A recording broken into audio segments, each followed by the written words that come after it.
Assalamualaikum warahmatullahi wabarakatuh. Oke, selamat pagi semuanya. Oke, pada minggu ini kita akan membahas mengenai topologi jaringan dan uh, OSI layer serta TCP/IP layer. Nah, sebenarnya apa sih mengenai OSI layer dan TCP/IP layer serta apa saja sih jaringan topologi jaringan yang ada yang selama ini mungkin digunakan baik di jaringan lokal maupun di jaringan yang lebih besar. Oke ya, jadi langsung saja ya, kita mulai pelajaran pada pagi hari ini. Oke, sebenarnya apa sih jaringan komputer itu ya? Mungkin teman-teman semua sudah ada yang tahu juga apa sih jaringan komputer itu. Kemarin juga sudah saya kasih tugas untuk mencari tahu mengenai jaringan komputer itu seperti apa, sejarahnya seperti apa, kemudian arsitekturnya seperti apa, dan sedikit banyak juga di layer. Oke, kita langsung saja. Sebenarnya apa sih jaringan komputer itu ya? Jaringan komputer, di sini dijelaskan bahwa jaringan komputer merupakan kumpulan dua atau lebih dari komputer yang saling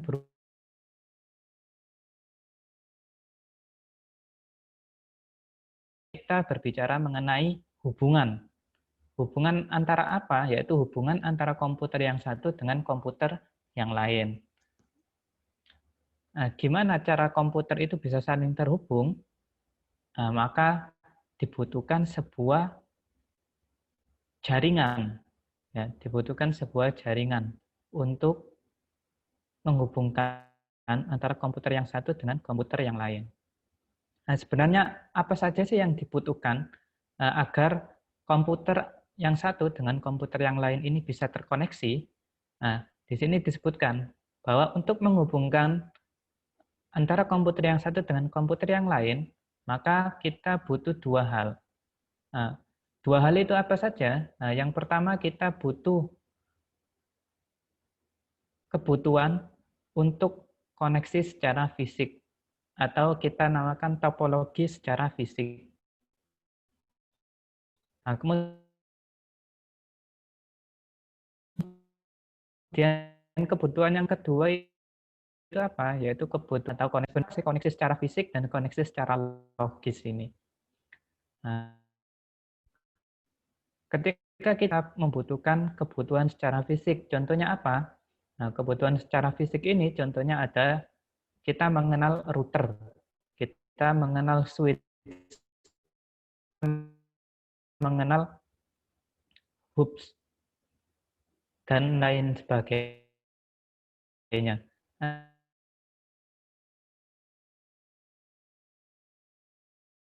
berhubungan untuk koneksi. Ya, jadi device-device atau perangkat-perangkat yang bisa kita lihat secara fisiknya yang digunakan untuk mendukung keperluan koneksi suatu jaringan itu dinamakan kebutuhan secara fisik. Ya, jadi contohnya tadi sudah saya jelaskan, contohnya ada router, ada hub, switch, dan lain sebagainya. Nah, kemudian kebutuhan yang kedua yaitu kebutuhan secara logik. Nah, selain kita butuh perangkat keras atau hardware, kita juga butuh koneksi secara logis atau kebutuhan secara logis. Nah, contohnya apa kebutuhan secara logis ini?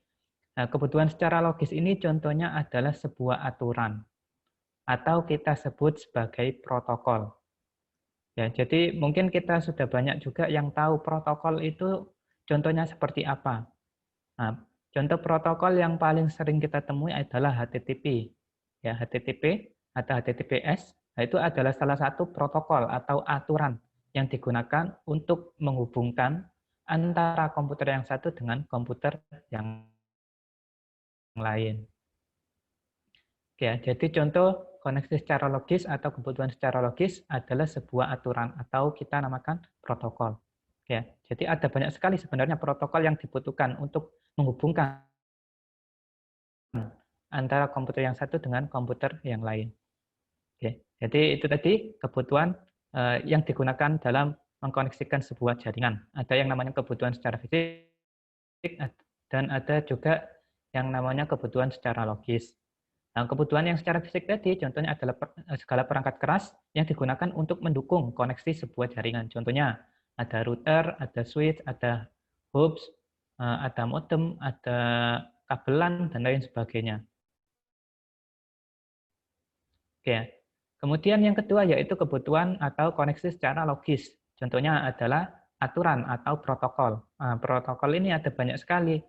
Mulai dari layar pertama sampai layar ke-7, ini semuanya ada protokolnya, ada aturannya. Oke ya. Contoh protokol tadi ada HTTP, ada UDP, ada TCP, ada SMTP, dan lain sebagainya.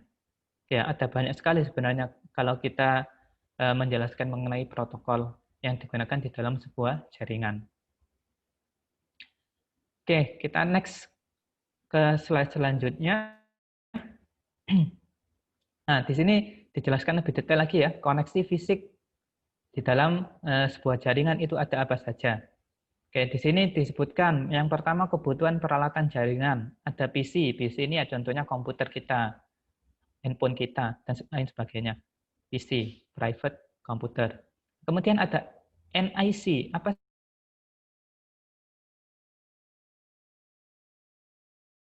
Jadi kartu jaringan, kartu untuk interface jaringan. Ketika kita mau connect ke sebuah jaringan, maka kita butuh yang namanya NIC. Nah, NIC ini yang bertugas untuk menjembatani antara komputer yang satu dengan komputer yang lain agar bisa saling terhubung ke dalam jaringan. Ya. Kemudian ada apa lagi? Yaitu ada network media. Nah, contohnya network media ini apa? Ya, ada banyak. Misal, media jaringan ini melalui sebuah internet, atau network medianya bisa melalui satelit, atau network medianya melalui sebuah gelombang radio, dan lain-lain. Nah, itu namanya adalah network media, media jaringan. Kemudian ada lagi yaitu peralatan jaringan. Nah, seperti yang saya katakan tadi, peralatan jaringan ini ada repeater, hub, switch, bridge, router, dan lain sebagainya. Nah, kemudian koneksi fisik jaringan ini kita sebut juga ada yang namanya bentuk koneksi secara fisik. Nah, ketika kita menghubungkan sebuah jaringan, kita juga harus memikirkan juga topologinya. Topologi yang kita implementasikan harus sesuai dengan kebutuhan kita. Nah, topologi jaringan ini ada apa saja? Nah, sebenarnya ada lumayan banyak ya topologi jaringan ini. Nah, untuk pada mata kuliah ini, saya sebutkan ada 5 topologi jaringan. Yang pertama adalah topologi bus. Kemudian ada topologi star. Kemudian ada topologi extended star. Kemudian ada topologi ring. Dan kemudian ada topologi mesh. Oke. Nah, jadi itu adalah topologi jaringan yang biasa digunakan sesuai kebutuhan yang diperlukan. Nah, jadi antara topologi bus, topologi star, extended star, ring, dan mesh, ini ada kebutuhannya masing-masing. Jadi tidak harus disamaratakan bahwa semuanya harus menggunakan topologi bus. Nah, tidak. Jadi topologi jaringan ini disesuaikan dengan kebutuhan kita masing-masing. Oke, kita bahas. Nah, topologi jaringan mulai dari topologi bus. Nah, sebenarnya gimana sih gambarannya topologi bus itu seperti apa? Ya, jadi ini ada gambarannya. Bus topologi, ada repeater atau hub, kemudian dihubungkan ke workstation atau file server, kemudian ke PC-PC yang lain. Nah, kemudian dari hub ini yang satunya dihubungkan ke PC-PC yang lain juga. Nah, sebenarnya gimana sih gambarannya? Nah, Di sini ya disebutkan topologi karena menggunakan kabel tunggal.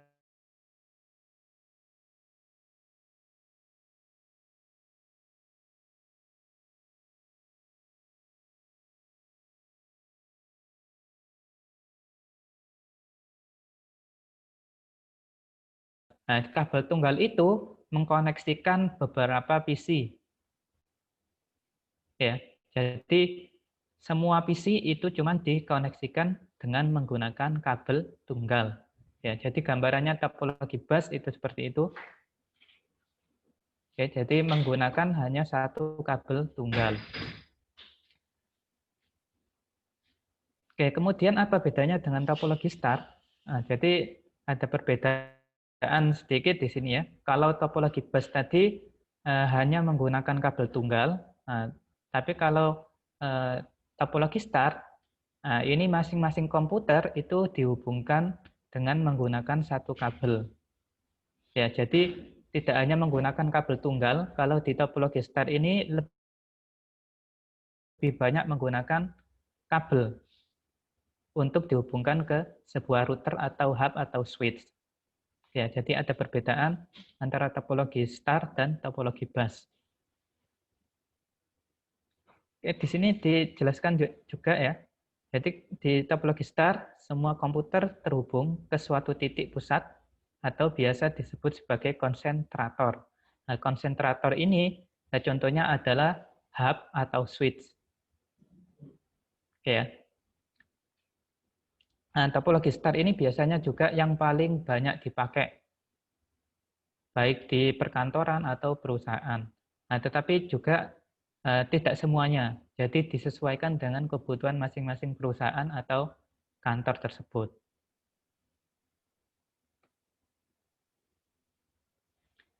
Oke, kemudian topologi yang lain adalah topologi extended star.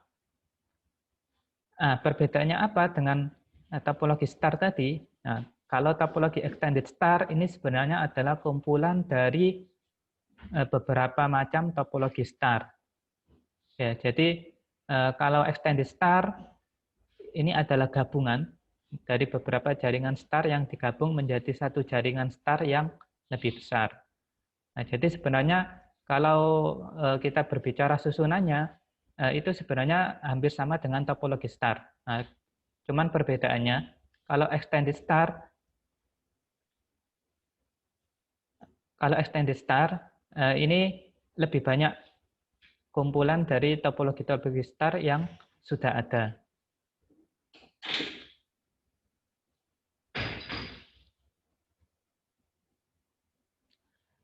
Oke, selanjutnya adalah topologi ring.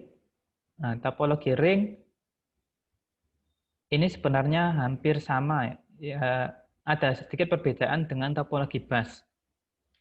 Nah, kalau di topologi ring, ini satu komputer terkoneksi ke komputer berikutnya sampai terakhir dan kembali ke komputer pertama.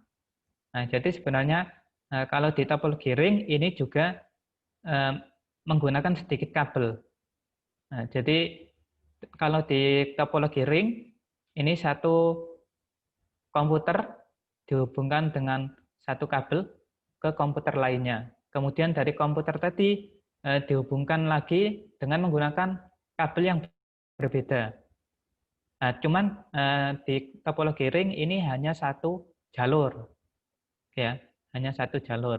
Kalau di topologi star tadi komputer itu bisa memiliki beberapa jalur.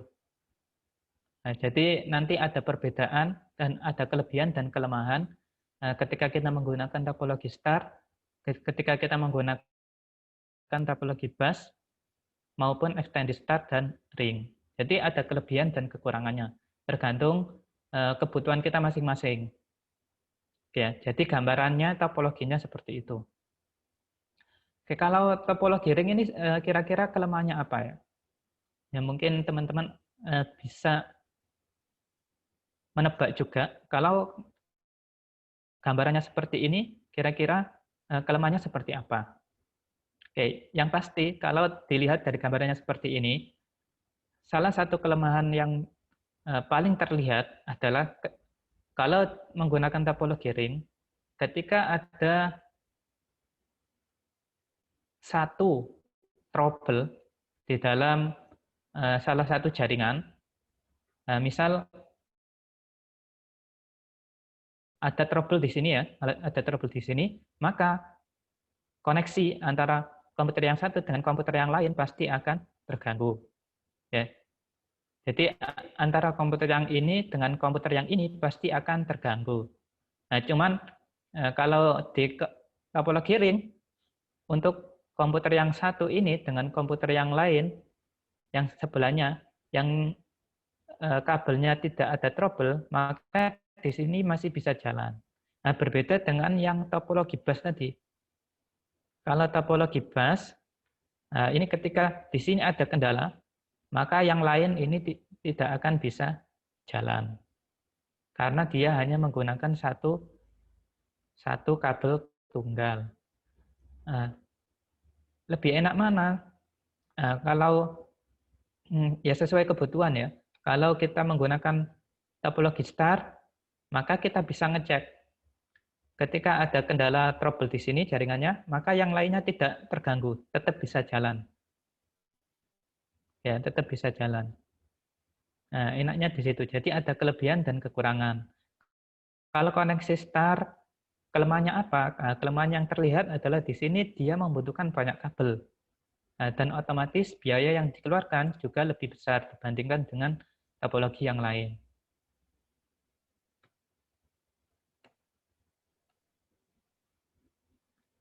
Oke ya.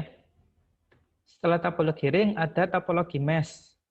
Nah, topologi mesh ini gambarannya seperti ini. Jadi satu komputer ini mempunyai banyak jalur. Jadi dihubungkan ke semua komputer yang ada.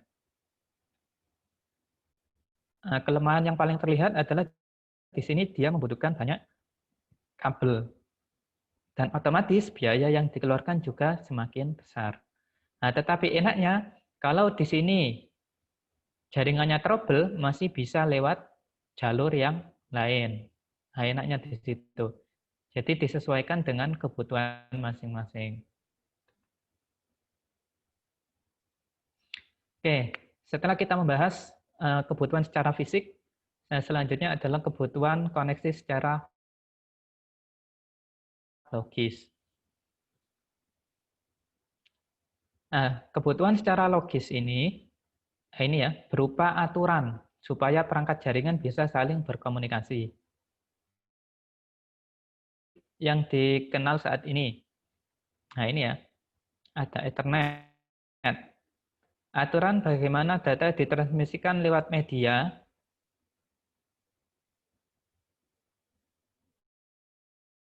ada beberapa macam yang dipakai. Ada Ethernet yang paling umum dipakai. Jadi Ethernet ini sebenarnya adalah sebuah aturan atau protokol. Ya. Berbeda kalau kita bilang kabel Ethernet. Nah, kalau kabel Ethernet berarti dia secara fisik. Berarti dia termasuk kebutuhan secara fisik. Nah, kalau kita berbicara Ethernet, Ethernet ini adalah sebuah aturan. Ya, sebuah aturan atau protokol. Oke, jadi aturan yang dibutuhkan di dalam sebuah jaringan itu ada aturan yang digunakan di medianya, kemudian ada juga aturan yang digunakan untuk bertukar data atau informasi. Contohnya aturan yang digunakan untuk bertukar data atau informasi ini adalah TCP/IP, terus IPX atau SPX. Nah, yang paling umum dipakai adalah TCP/IP.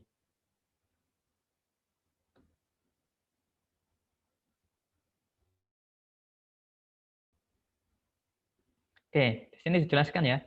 Ethernet pada dasarnya adalah suatu aturan bagaimana caranya dua atau lebih komputer menggunakan satu media untuk saling bertukar informasi. Jadi kalau Ethernet, kita berbicara Ethernet, Ethernet ini digunakan sebagai aturan atau protokol di dalam media. Contohnya ya, media kabel Ethernet. Nah, kabel Ethernet itu juga di dalamnya harus sesuai dengan aturan. Ya, harus sesuai dengan aturan. Nah, makanya kita mengenal kabel Ethernet kan ada, misal ada yang namanya thread, ada yang namanya cross. Nah, itu sebenarnya adalah aturan. Nah, aturan yang digunakan untuk menghubungkan antara komputer yang satu dengan komputer yang lain. Kalau kabel track itu susunannya kabelnya kayak gimana. Kalau kabel cross susunan kabelnya kayak gimana. Nah, itu sebenarnya kan harus sesuai dengan aturan. Ya. Aturan ini akan diakomodasi oleh TCP/IP dalam hal pengiriman data melalui media yang ada.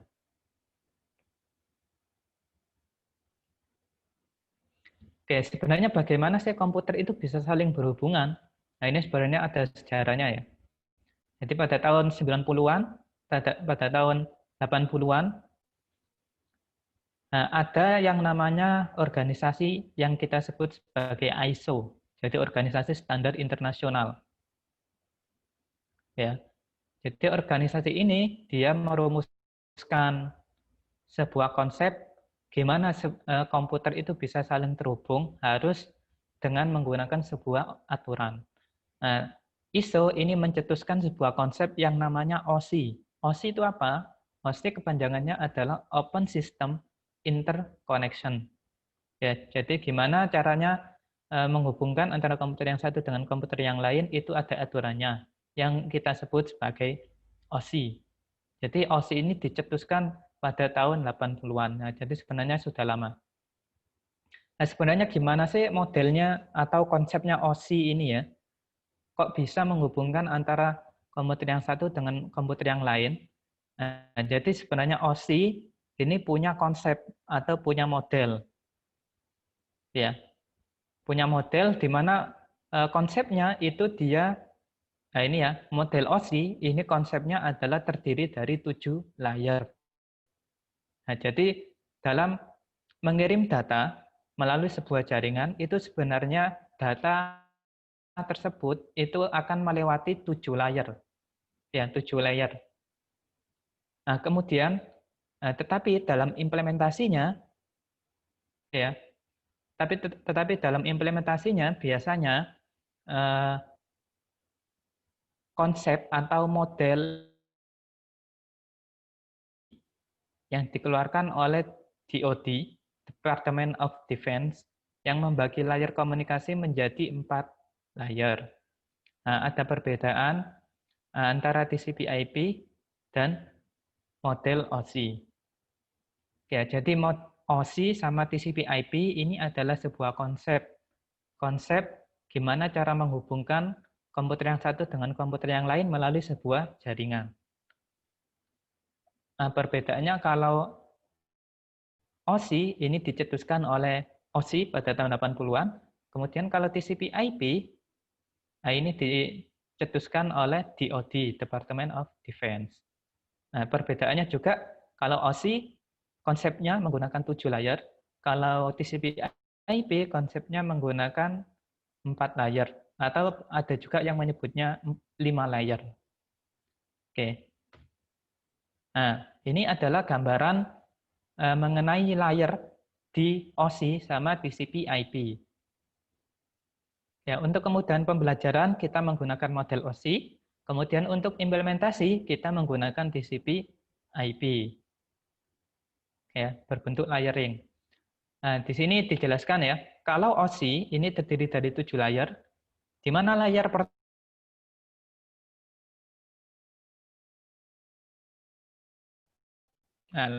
layer visit ini contohnya yang biasa kita lihat, layer yang paling dasar. Contohnya ya ada misal kabel, terus hub, dan lain sebagainya. Kemudian ada data link. Nah, data link layer. Data link layer ini biasanya dia kayak setelah fisik, kemudian ke data link. Data link ini tempatnya MAC address. Contoh hardware-nya adalah biasanya di switch. Jadi switch itu berada di layer kedua, yaitu data link layer. Ya, jadi di switch itu nanti ada konsep ya pembagian MAC address-nya yang mengatur nanti komputer itu akan terkoneksi ke komputer yang mana itu melalui sebuah MAC address. Jadi MAC address ini adalah alamat fisik dari komputer. Kemudian dari data link layer menuju ke network layer. Nah, contoh fisiknya yaitu network layer ini adalah router. Nah, jadi router ini biasanya kita berbicara mengenai IP address. Transport layer, session layer, presentation layer, dan application layer. Jadi application layer ini yang berada paling atas, yang berhubungan langsung dengan usernya. Jadi user bisa membaca data yang dikirimkan dari komputer lain, itu karena user berhadapan langsung dengan application layer. Ya, application layer-nya ya contohnya ada email, mail.google.com. Nah, jadi dari mail.google.com itu kan kita bisa melihat tampilan informasi yang dikirimkan oleh komputer lain. Nah, contohnya adalah seperti itu. Nah, kalau TCP/IP ini dibagi menjadi 4. Ada network access, kemudian internet, transport, application. Nah, sebenarnya network access ini adalah terdiri dari physical sama data link. Kalau application ini terdiri dari session, presentation, dan application. Nah, perbedaannya seperti itu. Sederhana, jadi cuma dibagi menjadi 4, network access, internet, transport, sama application. Oke, di sini dijelaskan lebih detail ya, dari fungsi-fungsinya kalau di physical layer itu fungsinya buat apa, data link layer fungsinya buat apa, dan seterusnya. Oke, kita lihat bareng-bareng ya. Jadi kalau di physical layer, fungsi di physical layer ini adalah untuk mengirimkan data pada kabel fisik. Oke, jadi konsepnya ketika kita mengirimkan, misal kita mau mengirimkan data lewat email. Ketika kita mengirimkan data lewat email, itu dari application dulu ya, karena kita mengirimnya lewat mail.pen.id, lewat aplikasinya, maka dari layer 7 dulu. Ya, jadi application layer ini fungsinya adalah menyediakan service yang digunakan dengan aplikasi end user. Oke, jadi menyediakan service yang digunakan dengan aplikasi end user. Aplikasi end user ya contohnya tadi Gmail tadi ya, mail.google.com itu adalah salah satu aplikasinya. Nah, di application layer ini menyediakan service. Nah, service-nya berupa apa? Nah, kalau di application layer, contoh protokol yang paling sering digunakan adalah SMTP. Sebenarnya ada banyak lagi yang lain ya, protokol ada SMTP, ada POP3, ada yang lain juga. Nah, contohnya adalah SMTP. Nah, SMTP ini biasanya buat email, protokol yang digunakan di dalam email. Kemudian dari application layer menuju ke presentation layer. Ya, presentation layer, nah ini fungsinya adalah menformat data sehingga itu bisa ditampilkan oleh user dengan cara di-encrypt atau di-decrypt. Kalau kita mau mengirim email berarti nanti email yang akan kita kirimkan di-encrypt. Tetapi kalau kita menerima email berarti informasi yang dari satunya klien, ya dari komputer klien mengirimkan email ke kita, berarti nanti data yang diterima oleh kita nanti akan di-decrypt.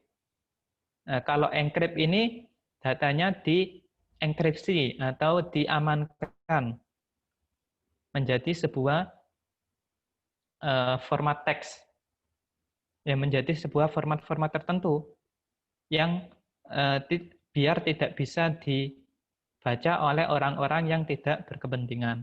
Kalau decrypt berarti dia membuka kunci membuka enkripsinya.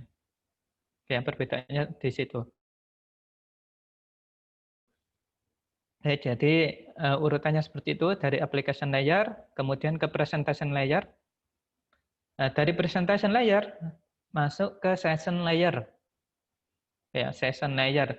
Fungsinya buat apa? Nah, ini establish and connection di antara dua host. Nah, jadi di session layer ini mulai establish, memulai membuat koneksi di antara dua host. Nah, jadi kalau misal kita mau mengirim data ke komputer lain, berarti di session layer ini mulai dikoneksikan.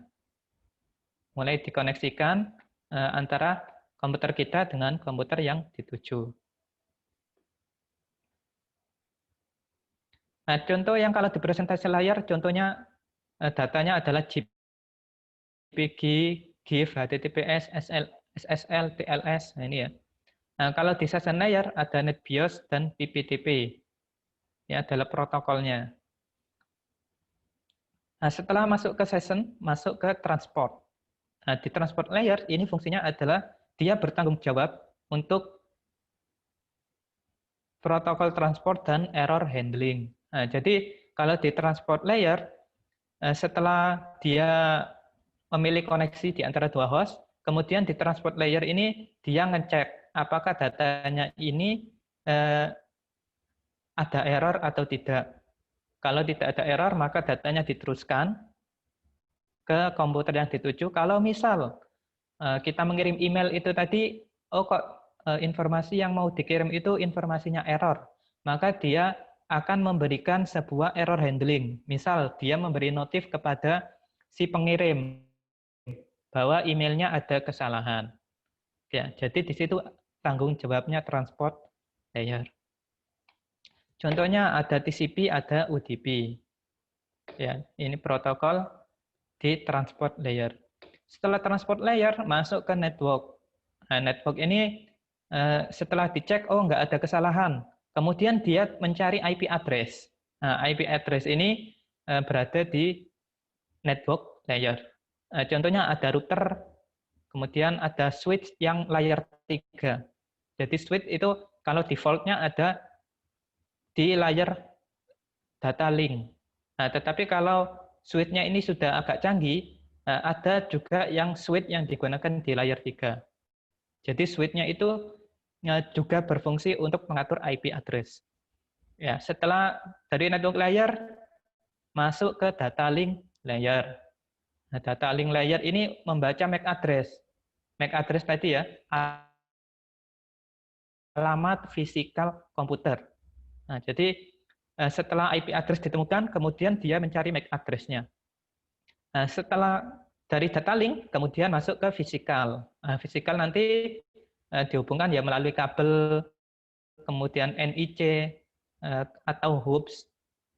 Ya, jadi yang secara fisiknya. Mengirim data pada physical wire, kabel fisik. Ya, jadi itu tadi urut-urutannya. Kalau kita mengirim data, kalau kita berbicara kita yang mengirim data ya, kita yang mengirim data berarti mulai dari application layer, contohnya tadi apa namanya Gmail, habis Gmail masuk ke presentation layer. Jadi misal kita mau mengirim gambar, maka gambarnya nanti akan di format ke JPG atau ya datanya di encrypt di layer presentation. Habis datanya di encrypt masuk ke session. Nah, session ini fungsinya buat membuat koneksi. Nah, jadi di session ini mulai dibuat koneksi antara dua host. Host ini maksudnya adalah komputer kita sama komputer yang dituju. Kemudian dari session masuk ke transport. Nah, transport ini fungsinya buat yang bertanggung jawab sebagai error handling. Ya, sebagai transport protokol dan bertanggung jawab sebagai error handling. Oh, kalau misal tidak ada error, masuk ke network layer. Kita cari IP address. Bukan kita ya, tapi routernya yang nyari IP address-nya. Habis mencari IP address, kita cari MAC address. Nah, MAC address ini berada di data link layer. Setelah data link layer, oh MAC address-nya sudah ketemu, maka dikirim lewat kabelnya di physical layer. Ya, jadi urut-urutannya seperti itu. Kalau dari bawah berarti ketika kita menerima data, berarti dia mulai dari physical layer, data link layer, network, transport, session, presentation, dan application. Oke ya. Itu penjelasan OSI layer. Nah, kalau TCP/IP layer sebenarnya sama, cuman di sini lebih dikelompokkan.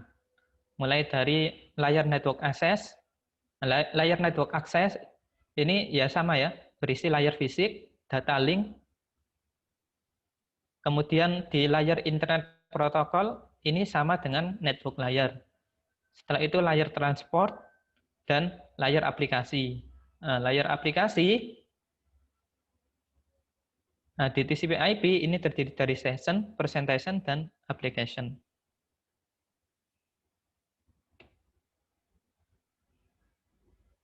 Oke, jadi implementasinya kalau kita lihat sekarang kan sudah canggih ya. Jadi Gmail.pens itu sebenarnya terdiri dari 3 layer ini tadi.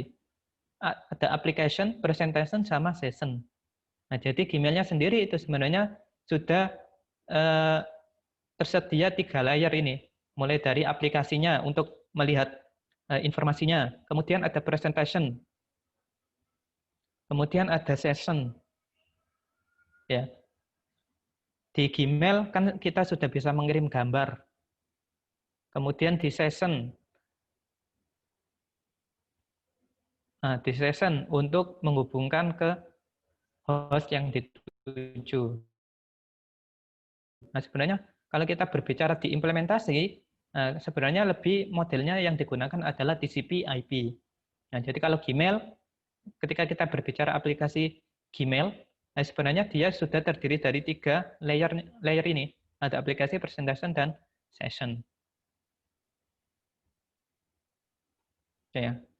Jadi yang TCP/IP ini sebenarnya lebih ke model layer yang banyak diimplementasikan di real hardware-nya, itu sebenarnya dia menggunakan TCP/IP. Kalau tapi kita belajar ya, kalau kita belajar biar belajarnya lebih detail, kita menggunakan OSI layer.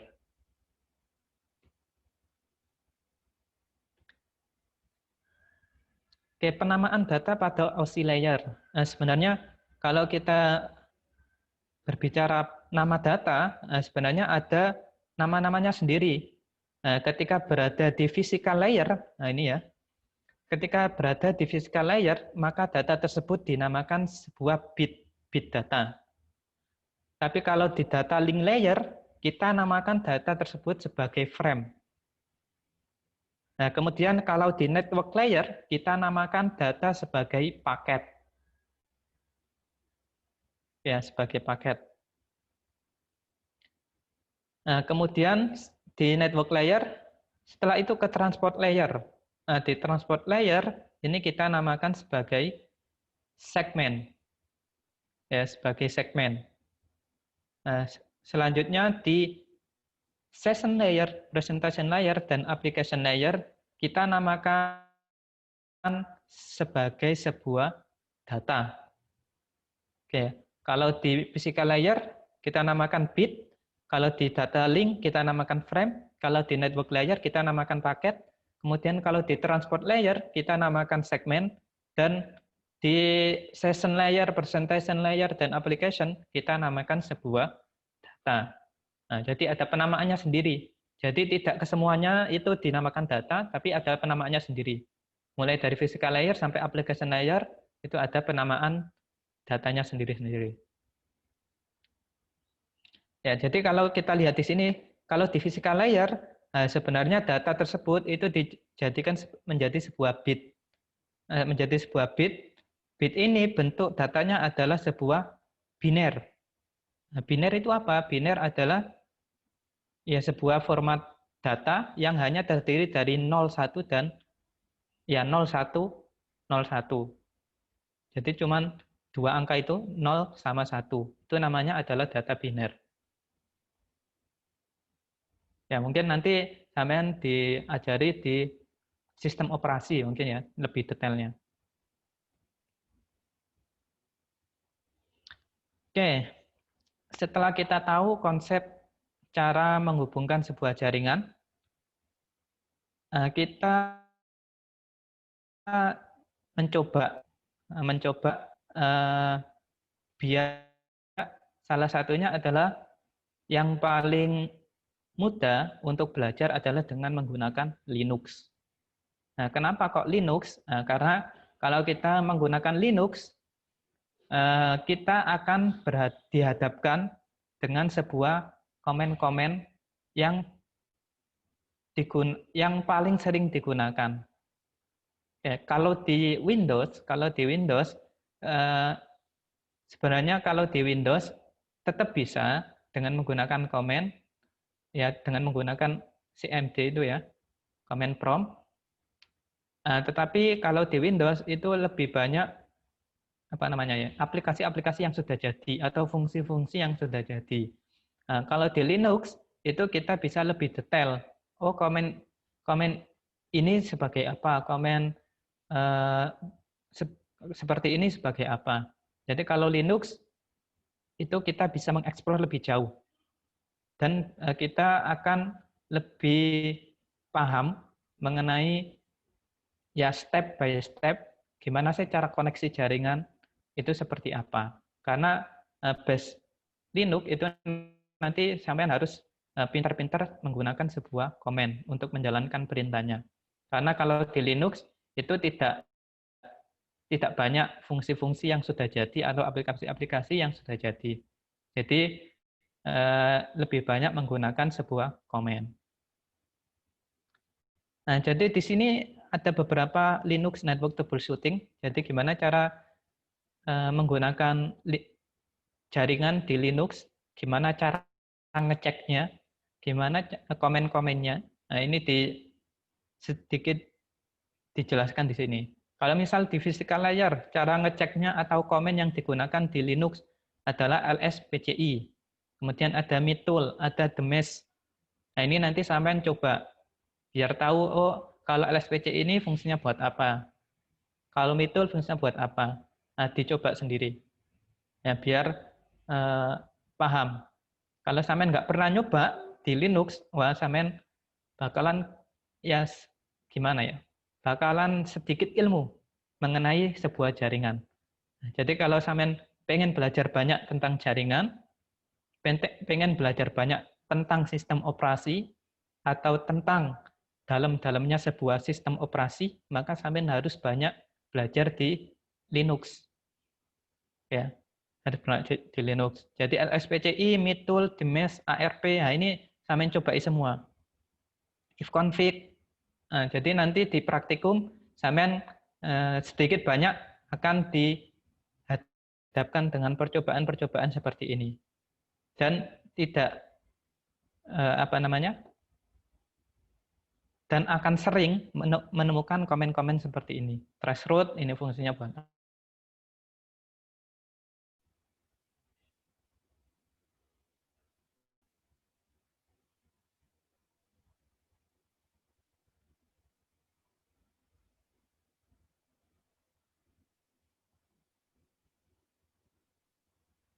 Nah, ini ada penjelasannya ya. Ifconfig buat apa, root buat apa.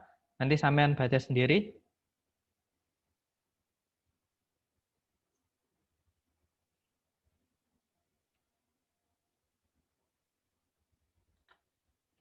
Oke. Nah, jadi untuk presentasi hari ini, untuk materi hari ini saya cukupkan sampai di sini. Nanti kita akan belajar lebih dalam lagi di praktikumnya. Biar kita terbiasa dengan menggunakan komen-komen yang ada di Linux. Oke, saya akhiri. Kurang lebihnya maaf. Wassalamualaikum warahmatullahi wabarakatuh.